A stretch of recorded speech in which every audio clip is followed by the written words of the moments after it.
Students, in this particular lecture we will discuss about the essential parts of a carburetor. तो बच्चों जो particular carburettor होता है that we have discuss in the last class also. Simple carburettors में जो main parts होते हैं उसके,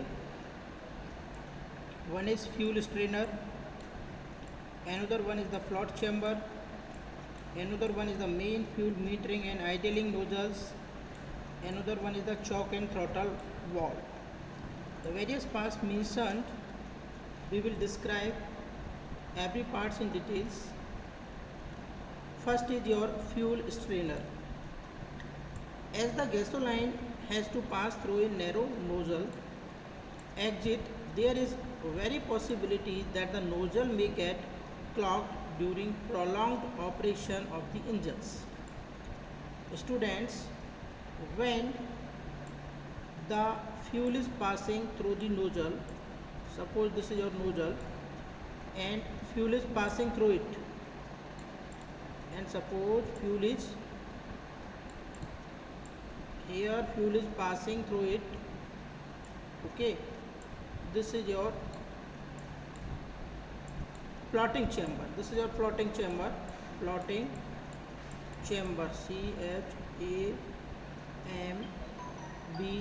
This is your floating chamber. If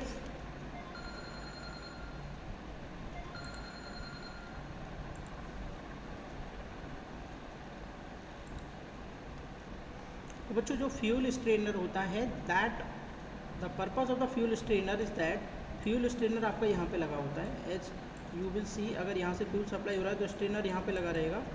fuel strainer का काम ये होगा कि ये जितनी भी इम्प्योरिटीज़ हैं उनको क्या करेगा, यहाँ पर रोक ले. क्योंकि अगर ये फ्यूल स्ट्रेनर अगर हम यहाँ पर नहीं लगाएंगे तो that will go into the float chamber, and float chamber से ये नोजल में चली जाएंगी और नोजल को ब्लॉक कर देंगी. That's why fuel strainer is very important. So to prevent possible blockage of the nozzle by the dust particles, the gasoline is filtered by installing a fuel strainer at the inlet of the float chamber. तो हम क्या करते हैं, float chamber के inlet पर बच्चों यहाँ पर एक फ्यूल स्ट्रेनर इंस्टॉल कर देते हैं. और ये फ्यूल स्ट्रेनर क्या होता है, it consist of a fine wire mesh. इसमें एक फाइन वायर मैश होती है, जस्ट लाइक इट, बहुत पतले पतले वायर होते हैं जैसे आपकी चलनी टाइप में होती है, जस्ट लाइक इट. तो जो भी इम्प्योरिटीज़ हैं वो यहाँ पर स्टक रह जाती हैं और फ्यूल आपका आगे चला जाता है. Other type of filtering devices use कर सकते हैं. ये कोन शेप या सिलेंड्रिकल शेप का हो सकता है. The strainer is usually removable that it can be taken out and clean thoroughly. Strainer आपका रिमूवेबल होता है. जिस पर्टिकुलर कंटेनर के अंदर अगर हम स्ट्रेनर फिट आउट कर रहे हैं, यहाँ पर जो भी particular strainer we will fit here, it can be remove so that it can be clean. Next is your float chamber. तो बच्चों जो फ्लोट चैम्बर होता है, the function of a float chamber in a carburettor is to supply the fuel to the nozzle. इसका main function होता है कि nozzle को फ्यूल की सप्लाई करना. That is the main function of the float chamber eight a constant pressure head, एक particular constant pressure head पर. This is possible by maintaining a constant level of the fuel in the float bowl. यानी जो particular float chamber होता है उस flat chamber में एक particular float ball होती है. इस बॉल से ये एक वॉल्व कनेक्टेड होता है और ये वॉल्व आपका फ्यूल का जो सप्लाई सेंटर है उससे कनेक्टेड होता है. ठीक है स्टूडेंट्स, तो यहाँ पर हम क्या करते हैं, कांस्टेंट सप्लाई मेंटेन करने के लिए, कांस्टेंट हेड मेंटेन करने के लिए यहाँ पर फ्यूल का एक कांस्टेंट लेवल मेंटेन करना होता है. ठीक है ना, फ्लोट चैम्बर के अंदर. तो this fuel level must be maintain slightly below the discharge nozzle outlet whole.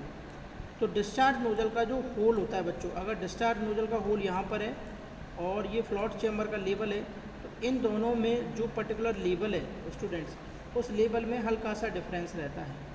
Difference इसीलिए क्योंकि अगर हम इस नोजल को नीचे लेके आ जाएंगे यहाँ पर, देन व्हाट विल हैपन, ये डायरेक्टली क्या करेगा, फ्यूल को स्प्रे करेगा विदाउट एनी प्रेशर डिफरेंस. ठीक है, ठीक है, यहाँ पर दे रखा है to prevent the leakage of fuel from the nozzle when the engine is not operating. जब आपका इंजन ऑपरेट नहीं कर रहा है तो आपका फ्यूल यहाँ पर स्प्रे नहीं करेगा. द अरेंजमेंट ऑफ दी, जैसा आप यहाँ देख सकते हैं, देखिए ये जो लेवल है, this is the level of the float chamber, और जस्ट इससे ऊपर आपका जो लेबल है दिस इज़ द लेबल of the this particular fuel control. ठीक है स्टूडेंट्स, तो दोनों में थोड़ा सा डिफरेंस रहता है, सो दैट फ्यूल आपका डायरेक्टली यहाँ पर स्प्रे ना करे जब आपका इंजन ऑपरेट नहीं कर रहा है। A float mechanism is in relation to the discharge nozzle. अब बच्चों देखो फ्लॉट चैम्बर आप already I have discuss in details कि फ्लॉट चैम्बर का मेन फंक्शन क्या है, फ्यूल की सप्लाई को मेंटेन करना। तो float valve mechanism include a fuel supply valve and a pivot. Float valve mechanism में एक फ्यूल सप्लाई वाल्व होता है और एक पिवोट होता है। During the operation of the carburettor, जब कार्बोरेटर आपका काम करता है, the float assume a position slightly below its highest level.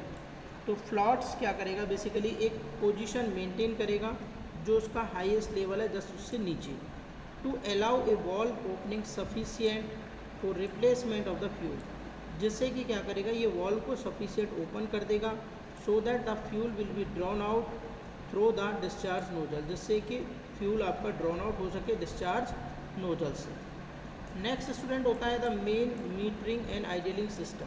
ठीक है, तो जो मेन मीटरिंग और आइडियलिंग सिस्टम होता है वो यहाँ पर होता है, ये देखिए ये मेन मीटरिंग और आइडियलिंग सिस्टम है, ये वाला जो पार्ट होता है तो इसके बारे में डिस्कस करते हैं। The main metering system of the carburettor control the fuel feed for cruising and full throttle operation. तो जो क्रूजिंग स्पीड की कंडीशन होती है या फुल थ्रॉटल ऑपरेशन की कंडीशन होती है, उसमें बच्चों ये कार्बोरेटर के जो फ्यूल की क्वांटिटी है उसको कंट्रोल करता है ये मेन मीटरिंग और आइडियलिंग सिस्टम। इसमें 3 प्रिंसिपल यूनिट होती है मेन मीटरिंग और आइडियलिंग सिस्टम में। First one is the fuel metering orifice होता है through which fuel is drawn from the flow chamber, जिससे आपका फ्लॉट चैम्बर से फ्यूल ड्रॉन होता है। द मेन डिस्चार्ज नोजल होता है second one. Third one is the passage leading to the idling system, और एक पैसेज होता है जो लीड करता है आइडियलिंग सिस्टम को। The 3 function of the main metering system are, तो बच्चों जो मेन मीटरिंग सिस्टम के जो 3 फंक्शंस होते हैं दीज आर दिस वन।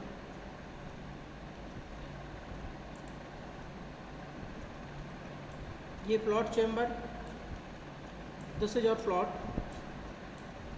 ये आपका जो दिखाई दे रहा है this is your float pivot, यहाँ पर फ्यूल सप्लाई है आपकी। ठीक है, ये जो आप देख रहे हैं फ्लॉट चैम्बर, ये फ्लॉट चैम्बर जो डार्क वाला पार्ट है this is the part of the float chamber.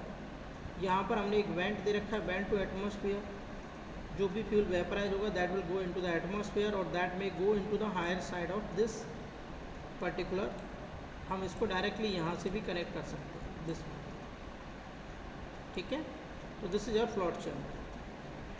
Float chamber की बात कर रहे थे, the 3 function of the main metering system के 3 फंक्शन है बच्चों। To proportion the fuel air mixture, fuel air mixture को प्रॉपर मिक्सिंग करना। To decrease the pressure at the discharge nozzle exist, जो नोजल का डिस्चार्ज एग्जिस्ट है वहाँ पर प्रेशर को डिक्रीज करना।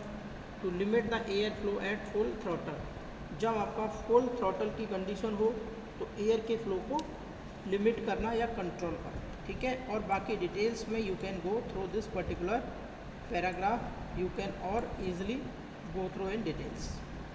ठीक है, ये जो आपको दिखाई दे रहा है डार्क पार्ट से, ये जो आपको दिखाई दे रहा है this one is your completely main metering system. This one, ये जो कंप्लीट आपका क्या है मेन मीटरिंग सिस्टम है, इसमें ये पाइप है आपके। ठीक है, ये नोज़ल आता है, यहाँ पर एक मेन मीटरिंग सिस्टम लगा रहता है, ये आइडियलिंग एडजस्टमेंट है। ठीक है, ये आइडियल पोर्ट है आपका, यहाँ पर मेन फ्यूल मीटरिंग ऑरिफिस लगा हुआ है, यहाँ पर ये आइडियलिंग ट्यूब है आपकी। ठीक है, और ये आपका आइडियलिंग एयर रिस्ट्रिक्शंस है स्टूडेंट्स, आइडियलिंग एयर ब्लीड है यहाँ पर, ये आइडियलिंग एयर ब्लीड्स, और ये आपका वेंचुरीमीटर है, क्रॉस सेक्शन एरिया है, यहाँ पर आपका नोज़ल लगा हुआ है थ्रॉट, और ये मेन डिस्चार्ज नोजल वाला एरिया है। ठीक है, तो these are the main metering and idling system. Next आता है student the choke and the throttle. तो बच्चों जो चॉक एंड थ्रोटल होता है, तो चॉक एंड थ्रोटल आप जानते हो very well, when the vehicle is kept stationary, जब व्हीकल बहुत दिनों तक लंबे पीरियड के लिए, सर्दी के टाइम में बच्चों क्या होता है ये आपका खड़ा रहता है, तो स्टार्टिंग की प्रॉब्लम आती है। तो स्टार्टिंग की प्रॉब्लम आती है तो स्टार्टिंग में हमें वेरी रिच मिक्सचर रिक्वायर्ड होता है जिससे हम कंबशन को इनिशिएट कर सकें। ठीक है, टू इनिशिएट द कम्बशन। तो समटाइम्स एयर फ्यूल रेशियो, कुछ समय air fuel ratio as rich as 9.1 is required. तो स्टार्टिंग में हमें क्या होता है, rich air fuel ratio required होता है। The main reason is that very large fraction of the fuel may remain as liquid suspended in the air even in the cylinder। इसका main reason ये है कि बहुत ज़्यादा जो फ्यूल का अमाउंट है वो आपका सस्पेंडेड रहता है लिक्विड फॉर्म में, ठीक है, नीचे पिस्टन सिलेंडर अरेंजमेंट के अंदर। तो फॉर इनिशिएटिंग कम्बशन, तो इसीलिए कम्बशन स्टार्ट करने के लिए फ्यूल वेपर और air in the form of mixture eight A ratio that can sustain combustion is required. तो एक फ्यूल वेपर प्लस एयर का मिक्सचर चाहिए जो पर्टिकुलर कम्बशन को स्टार्ट कर सके। It may be noted that at every low temperature vapour fraction of the fuel is also very low.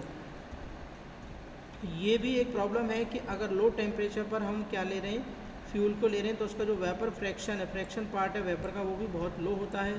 This form combustible mixture, जिससे ये कम्बस्टिबल मिक्सचर फॉर्म करता है to initiate the combustion, combustion को initiate करने के लिए। Hence a very rich mixture must be supplied, इसीलिए एक बहुत ही रिच मिक्सचर सप्लाइड किया जाता है। The most popular method of providing such mixture is by the use of the chalk valve.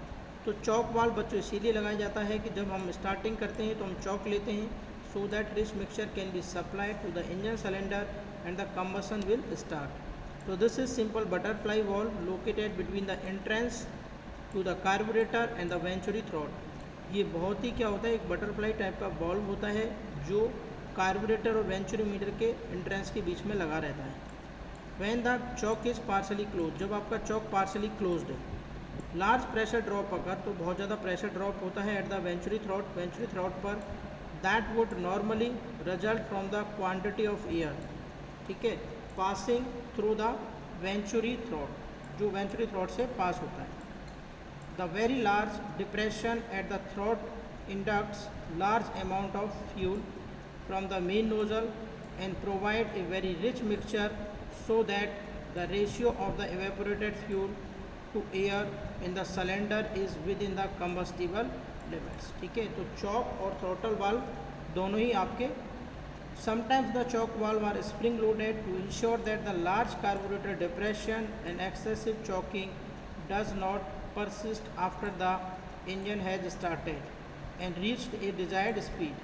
So this choke can be made to operate automatically by means of the thermostat so that the choke is closed when engine is cooled and goes out of the operation when engine warm up।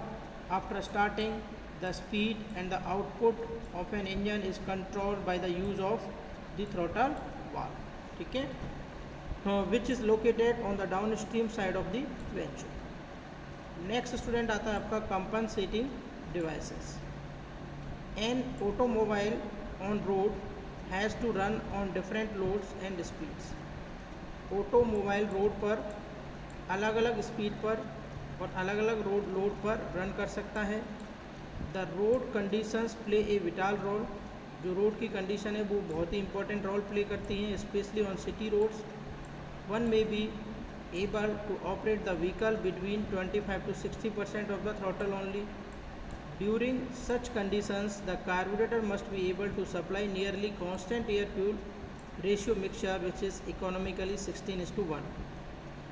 इसी वजह से क्या है कि हम क्या करते हैं, there are a variety of equipments which are attached on the carburetor to compensate the operating conditions of the carburetors। So such devices are known as compensating devices। So the main metering system alone will not be sufficient to take care of the need of the engines। Engine की जो need है उसके according जो main metering system है वो supply नहीं दे सकता, इसीलिए certain compensating devices are usually added in the carburettor along with the main metering system. तो बच्चों मेन मीटरिंग के साथ में कुछ अदर डिवाइसेस कार्बोरेटर में ऐड की जाती हैं so as to supply mixture, जिससे वो मिक्सचर की सप्लाई कर सकें with the required air fuel ratio के प्रपोर्शंस में। तो ये जो डिवाइसेज हैं इनको बोला जाता है compensating devices, such as air bleed jet, compensating jet, emulsion tube, back suction control mechanism, auxiliary air valve और auxiliary air. Thank you very much.